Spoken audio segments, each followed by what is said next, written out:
Welcome to City Beat. It's always a pleasure to talk to Port Huron City Manager James Freed. James, welcome. And as we're headed toward July 1, I know that's the beginning of a fiscal year for you. So I know you've been busy putting Port Huron's budget together. So give me a feel for the process, at least, of putting that together. The total budget this year is $143.8 million. So it's almost $144 million. And that includes a significant amount of our operations, our utilities. So of a $144 million budget, about $34 million is the general fund, and that's police, fire, things that really in recreation. Recreation represents about 4.5. Police represents about 12 million. Fire department is just shy of $8 million of our general fund. A largest portion of our budget is actually the wastewater fund, which is $34 million. And we actually we're a town of just under 30,000 people, but we serve safe drinking water and collect sewage for about 60,000 people, so the entire region with the various townships. And so our component units, our enterprise units, are very large portions of our budget. They actually outweigh the general fund. So our wastewater and water are actually bigger than our general fund, which is police and fire, which may surprise a lot of people. The budget as a whole had some real challenges this year. In the last year alone, our healthcare costs rose by about 17%. That's significant. And we also have our unfunded liability payment, our pension costs, and our retiree costs are going up about $1 million every year. So we had to raise our fringe benefit rate about 10%. And what that means is it's about an additional $2 million of cost to the general fund alone. And so our budget is not immune from the same thing that's happening to kitchen tables all across the state. Rising consumatory prices, rising energy prices. So our water and sewer pumps, they pump 24/7. Well, when DTE raises the prices of energy, that raises our pumping costs as well. Also, believe it or not, the Ukraine war played a significant role in chemical purchases. A large amount of our chemicals come from that region of the world. And we had some of the chemicals we use to treat water and wastewater that went up 200 and 300% year over year for the last 2 years. So absorbing those rising costs, those inflationary costs, because we just can't raise taxes. So taxes go up. Our revenue in the general fund goes up about 2.5–3% every year. Rule of thumb, 2.5–3% every year. Well, when inflation is 8% or and kicking up, especially in some of the consumatories is much higher, we have to find a way to balance our budget and to factor in those rising costs. With that said, we also have some really big projects. We're doing $11 million of capital improvements around the city this year. So whether that's water or sewer collection, and a lot of street work is being done. About $4.5 million of street work is being done. We're seeing a lot of overlays, and that's what we call mill and fills. You mill down about 3 inches and overlay. We're seeing about 2 miles of that. We're also seeing complete reconstruction in the Hospital College District, so that area between SC4 and McLaren. We're replacing a lot of this is some of the worst infrastructure in the city, and so by replacing those streets, it also provides us a real opportunity to make more connectivity between SC4 and the hospital. Pedestrian, walkability, just the mere appearance of it being more beautiful between that area. And the reason why that's important is because the hospital and our college are two of our largest assets, and a lot of people don't know this, but 80% of the nurses that work at McLaren are SC4 graduates. So think about that. For our young people, you have an opportunity to go to Port Huron schools, go to Blue Water Middle College, so start taking SC4 classes while you're still in high school, graduate, and within 2 years be able to get a good paying job at one of our 2 fine hospitals, Lake Huron or McLaren. And so we really want to promote that collaboration, and we want to have a seat at that table to make sure anything the city can do to lift up those 2 strong organizations we can do, and we think infrastructure is a way of doing so. We'll also be vacating Stone Street that used to run to the old Central Fire Station. The old Central Fire Station will be demolished this month and should be cleaned up hopefully by Blue Water Fest. And taking out that roadway will provide more green space and walkability for the college campus. And so there's a lot of just win-wins in the budget this year. It was a very difficult budget, but as new technology emerges, we're able to reduce staff and cost. For instance, a lot of people may have noticed that when they got their water bill several months ago, they no longer mail it to City Hall. It gets mailed to a clearinghouse in, I believe, Royal Oak or someplace in Detroit. The reason for that is because imagine we have 12,000 users. So 12,000 people mail us our bill, and we literally have humans that open the bill up, put the bill out, data entry your bill, process your payment, on to the next one, 12,000 times. Economies of scale by contracting with Huntington Bank. We're able to use their clearinghouse, which is fully automated. And so they have robots that open it up, scan the document. And so every day, the automated process opens up all that mail, scans it. They arch deposit into our account every 24 hours, the water payments, and then the arch deposit corresponds with our software. And so your water payment gets processed just like normal, but instead it's highly automated. And the reason for that is they charge us about a 2.5% administration fee to do that. Well, when we do it ourselves with all that staff, that costs us about 5.5%. So we're able to reduce those costs inside our water and treasury department, but then those savings get passed on to the consumer by us to be able to keep water and sewer rates lower than if we had to eat that cost. And so a lot of people complained, well, I have to mail my mail to Detroit. And the truth is, even if you mailed your mail to City Hall in Port Huron, it gets sent to the Royal Oak Postal Office clearinghouse. So your mail's leaving Port Huron anyways, and then coming all the way back. Why can't they just process there and save about 2 to 3% on administrative costs? And so when people retired, I didn't have to replace those employees. That provided cost savings. And so we have to be looking at innovative technologies, best practices all around the country. I often travel to look at what other cities doing, what are innovative ways to reduce cost. And because of that, we have about 90 to 100 less employees than we had 15 years ago. But we're providing the same level of quality services to the residents. In fact, enhanced level of services. We're providing more public services today than we did 35 years ago, 30 years, or 20 years ago, because we've been able to, good budgetary and looking at those new best practices. So I want to find ways to get technology more integrated into our operations to, again, pass those savings on to the consumer. So you got to have good core services, but a financial way of doing so. And because of the efforts we've had, we've been able to hedge some of those inflationary pressures. When you put together the budget with your leadership in the city, do you start with one piece and then, okay, here's the pieces we could adjust, before to see where you're at with the budget? So we adopted a zero-based budgeting strategy, which means a lot of operations, you take your budget from last year, change a few things, here's your new budget. Mm-hmm. We don't do that. We go all the way to zero and say, what are the priorities and goals for this year? And let's start from zero. And so just because we spent $10,000 on something last year doesn't mean that's a priority this year. Do you try to build the services first and then see what you could do, or the other way around? We immediately go to the core functions. What are the core competencies of government? Police and fire, number one. What do we need to ensure quality police and fire service throughout the year? We fund that. And then we move into our ancillary. What are the infrastructure needs? What are the capital improvement needs? And then in the last part, we start looking into what are the quality of life issues that we can improve. Parks and Recreation, enhancing McMorran, programming, our pools. Our pools keep me up at night. Those pools were built in the 60s. We have 2 aquatic centers, and they are in need of significant capital improvement. So sometime within the next 5 or 10 years, one of those pools are going to have catastrophic failure, and will need to be reconstructed. And so we need to start making a plan now, so how we protect those ancillary services that the residents enjoy. I tell people, if you look at the level of services that the City of Port Huron offers to its residents, it's kind of like you're living in a resort community. We've got 2 aquatic centers, we've got a civic theater, an arena, we have pickleball courts, we have tennis courts, and they're all brand new, all playground sets. I mean, this is like a resort community. The amenities we have here rival any high-end resort. And we want to make sure we take care of that, and that takes a very strategic capital improvement plan. Well, it's good that I know that you're balancing, right? It's always a balancing act. You've got your core services, you've got the things that aren't going to change, and in fact, as you mentioned, the cost rises on. Yeah. And then you've got, those things that are livability things, like this is a street improvement, and you've got the Parks and Rec that you look at. Because I know in talking with you in the past, you want a city that you have folks that have great places to live, but also to work and play. So it's all a balance, right, and all the way around. And the issue we have is we are not like the federal government. We don't have a national debt, and if the budget doesn't balance, we don't just go borrow money from foreign countries. We have to constitutionally balance our budget. We have a constitutional balanced budget. The federal government doesn't have that.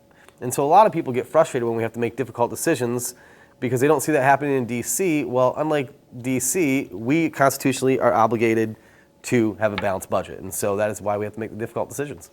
So as you've looked ahead, and I know it's not just a one-year thing too, you mentioned the pools as an example. You know that there are going to be expenses or things that you want to do as part of your strategic plan looking forward. So that's got a budget impact in future years as well. So I'm sure you're already planning for 5 years from now. Well, actually 6 years. Okay. We do a 6-year capital improvement plan. And if you go on porthuron.org/open government, you can actually look at our capital improvement plan.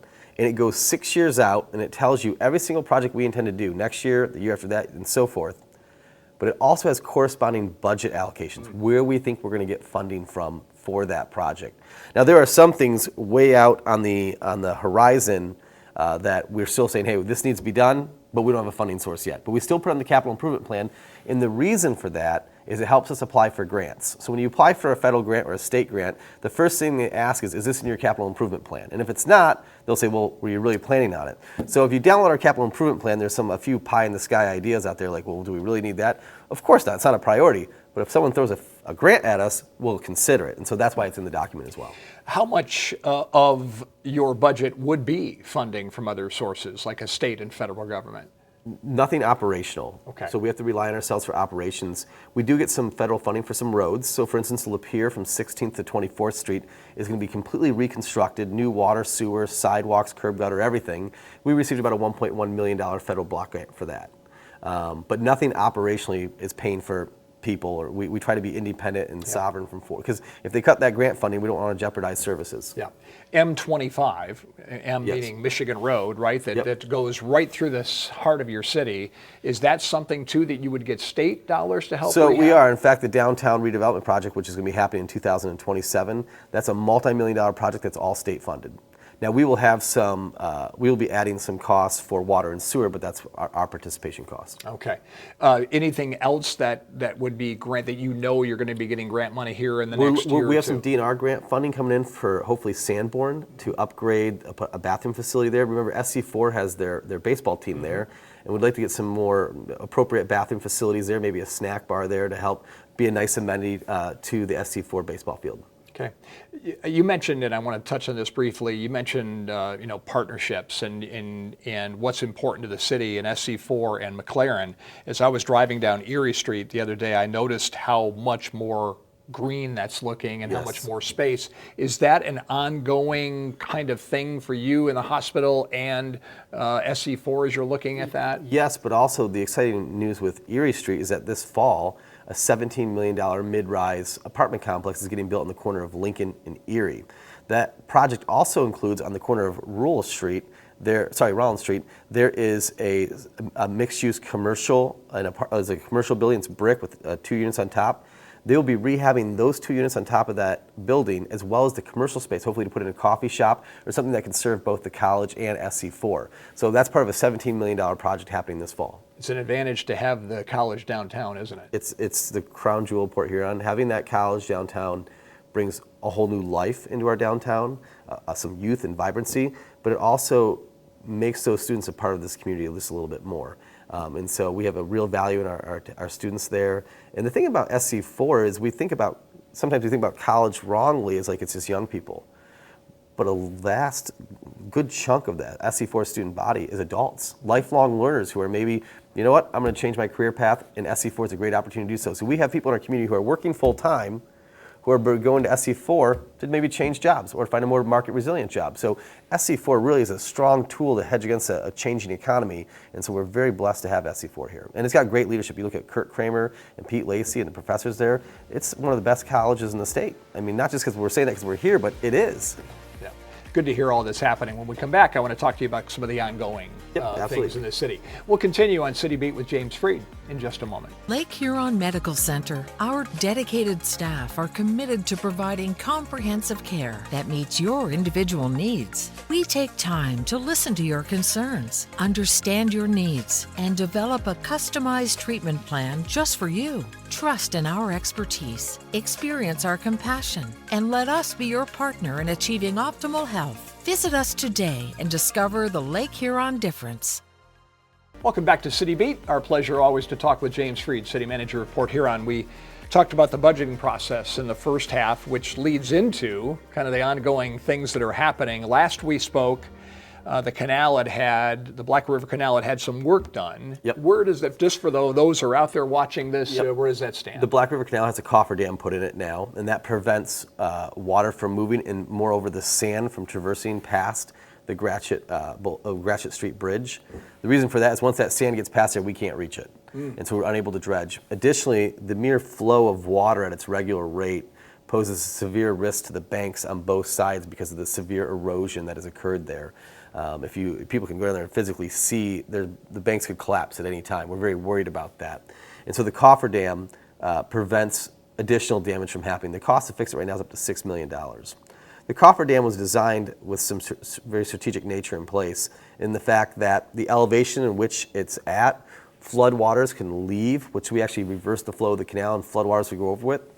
If we get to a 50 or 100-year flood, there's panels that can be pulled out to allow floodwaters to discharge out into Lake Huron to prevent more flooding downriver in the canal district. And so that's very important to us to protect those neighborhoods. We're in line now. We filed a appropriations request both with the House and Senate at the U.S. level and also with the House at the state level. So Representative Pavlov has done really a tremendous job of taking this project and championing it. And he's already spoken with the appropriations chair and the Speaker of the House about the project. He's actually bringing a whole delegation here to Port Huron of reps and senators around the state to look at this project in hopes of getting it funded. And so we're confident we'll get funded. We just don't know when we're going to get funded. But in the meantime, we want to protect that from having any additional damage done to the site. Well, and going back to budgeting, this plays into your budget in that you're budgeting for July 1, but the state budget is October 1. Correct. So Correct. This goes back to what I dealt with as a school superintendent, trying to do a budget for July 1 while you don't know about your funding that starts October 1. And not only that, if we were to get funding today, it would take about 20 months to complete this project. Just to build the new gate is about 20 months to build that gate. And the design and the engineering, it's all proprietary to that. And that's the gate alone is $1.3 million.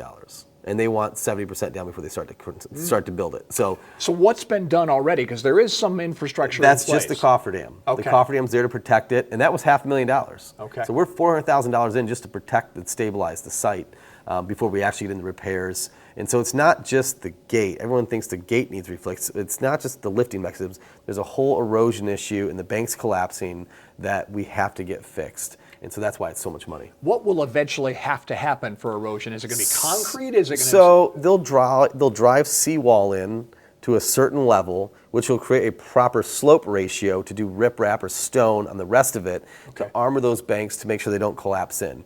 Luckily, the year before the flood, we actually armored the south side of that canal all the way out. So the damage there from the gate all the way out is pretty minimal. It's from the gate to the bridge on the south end where the damage really is. But on the north end, it's the whole way. So really what you're talking about is an area from where Pine Grove passes over the Black River all the way to the canal there at Gratiot. Yes. Or to the gate at Gratiot. No, from Gratiot to the lake is where the main issue is. Okay. Yeah, from Pine Grove to Gratiot, we're good. That's the solid area. Okay, I'm glad we cleared that up because I was thinking of that area in my mind. We've all been down that canal many times. I'm thinking of the area that we're talking about. So it's really there. It's those really nice homes there on Gratiot that their property there would be at risk as well. Yes.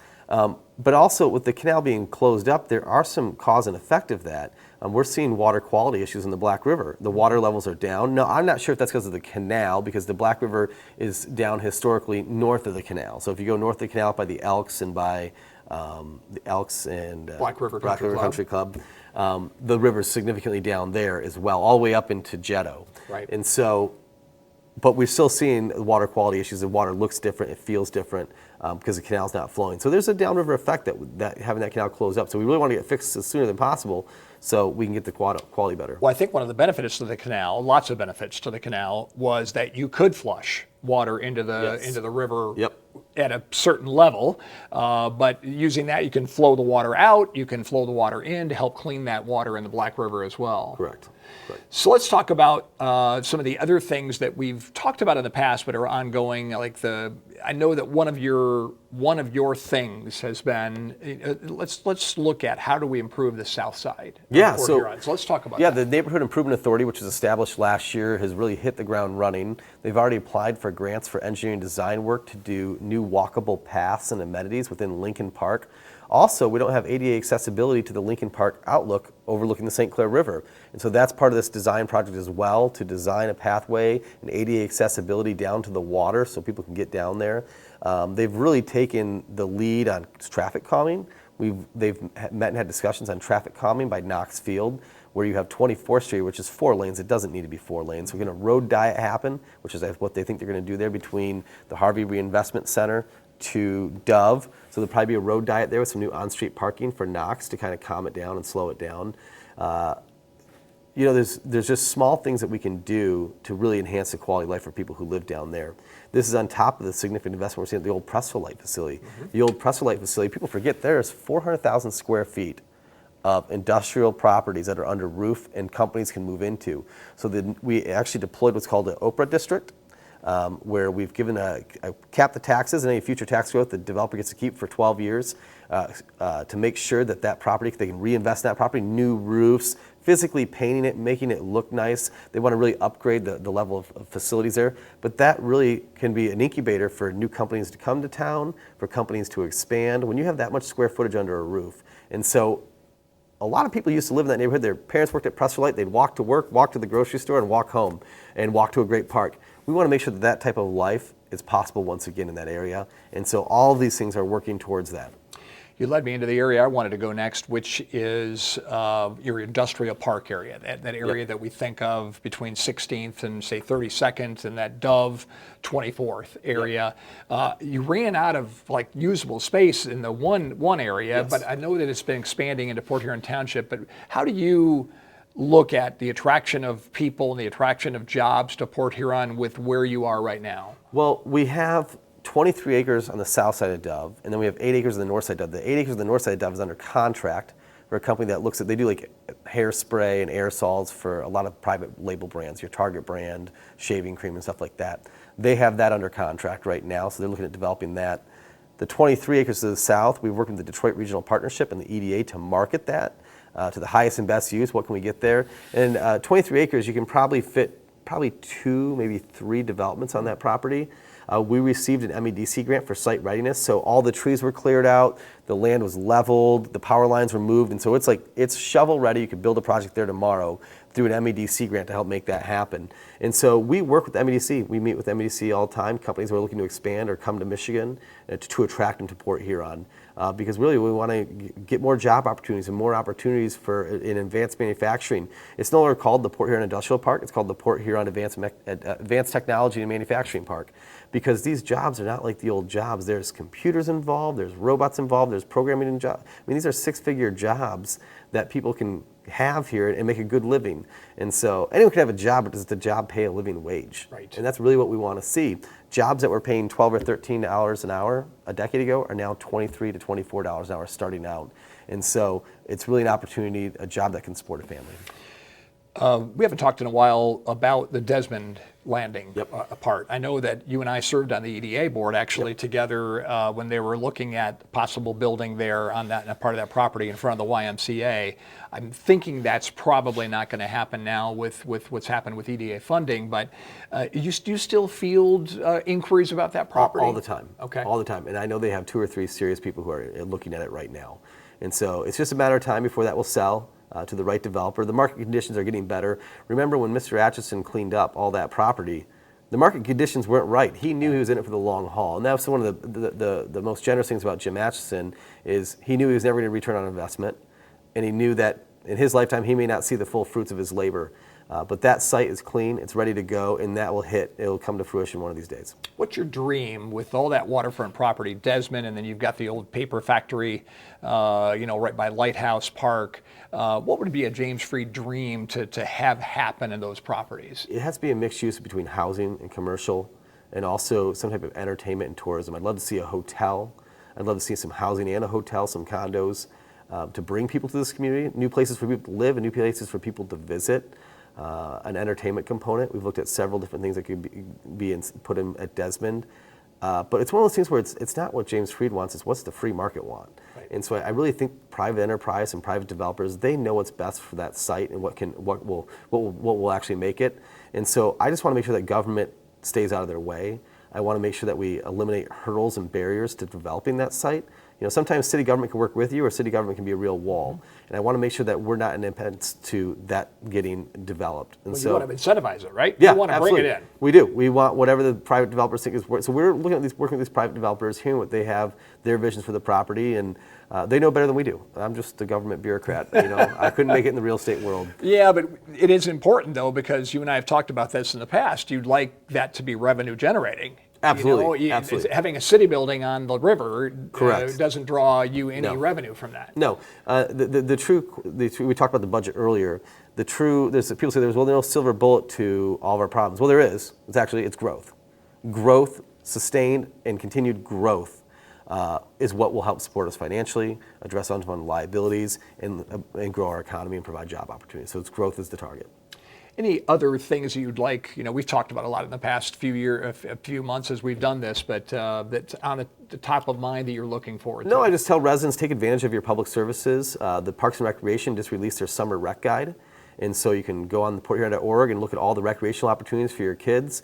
We have a lot of kids in this community who don't take advantage of these programs, which is really sad because they're pretty amazing programs. We have great staff, vetted, background checked, investigated staff who are there to help run these sports programs and opportunities for these kids. And it gives them an opportunity to maintain friendships and see other kids throughout the summer. And that's kind of what makes our community very unique. So make sure they take advantage of their assets. Well, I can tell you a kid that grew up in the city of Port Huron that took part, Yep. and I was gone from almost sunrise to sunset Yep. in the city of Port Huron when I was growing up, so you're right. Absolutely. James, always a pleasure to visit Thanks with for having you. me. Continued success with the city of Port Huron. Appreciate it. Thank you.